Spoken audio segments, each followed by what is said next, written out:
लोगों का ये सवाल वाजिब है कि 2015 में जब आपने नीतीश कुमार की मदद की तो आज आप नीतीश कुमार का विरोध क्यों कर रहे हैं, उनके सरकार पर टीका टिप्पणी क्यों कर रहे हैं।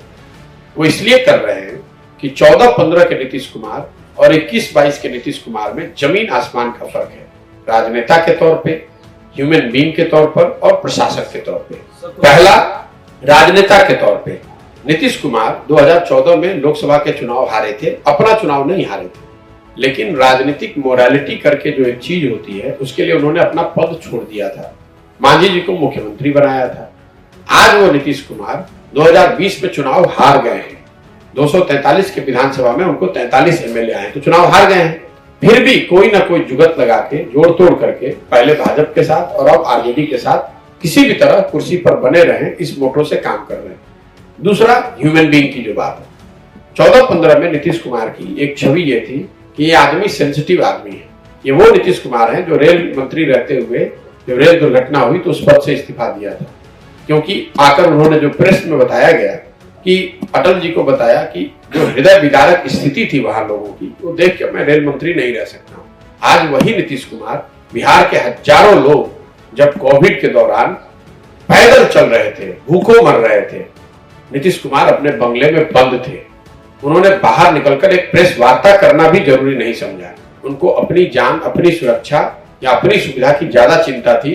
कोरोना में जो लाखों लोग, बिहार के लोग हर जगह दर दर की ठोकर खा रहे थे, उसके लिए उन्होंने कोई प्रयास नहीं किया। और तीसरा, प्रशासक के तौर पे 2005 से लेकर 2010 तक का नीतीश कुमार का जो कार्यकाल है वो आपको दिखेगा आंकड़ों में भी और जमीन पर भी। वो कालखंड है जब ऐसा दिखा कि बिहार में स्थिति सुधर रही है। तो हम लोग जैसे लोग जिनको बिहार की राजनीति से कोई सीधा सरोकार नहीं रहा है, हम लोग तो ये चाहते हैं बिहार के नागरिक होने के नाते कि ये राज्य आगे बढ़े। उस समय मुझे ऐसा लगा, और मैं कहने में कोई गुरेज नहीं है, मैं बिल्कुल मानता था कि ये आदमी है, सही व्यक्ति है, इन्होंने बिहार को सुधारने का प्रयास किया है, वो यात्रा रुकनी नहीं चाहिए।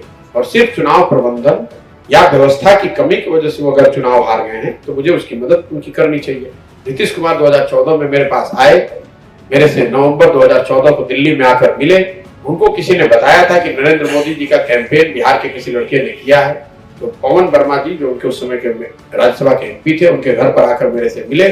मैंने उनको आश्वासन दिया कि अगर सिर्फ चुनाव प्रबंधन और व्यवस्था की वजह से आप छोड़ रहे हैं तो आप वापस आइए, मुख्यमंत्री बनिए, हम लोग अपनी पूरी ताकत लगाएंगे। बिहार की जो विकास यात्रा आपने शुरू की है उसको रुकना नहीं चाहिए।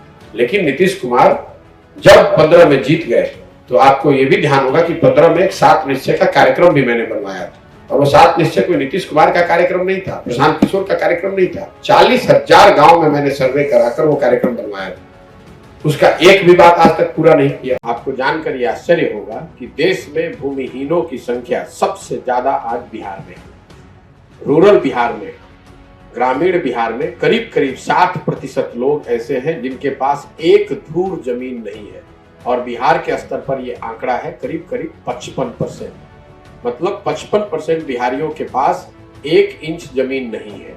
ये 30-40 साल के समाजवादी सोच वाली सरकारों के बाद की स्थिति है। इसीलिए हम लोगों को इतनी बड़ी संख्या में आपको मजदूर दिखते हैं। पढ़ाई उनके पास है नहीं, भूमि है नहीं, तो उनको मजदूरी उनके पास विकल्प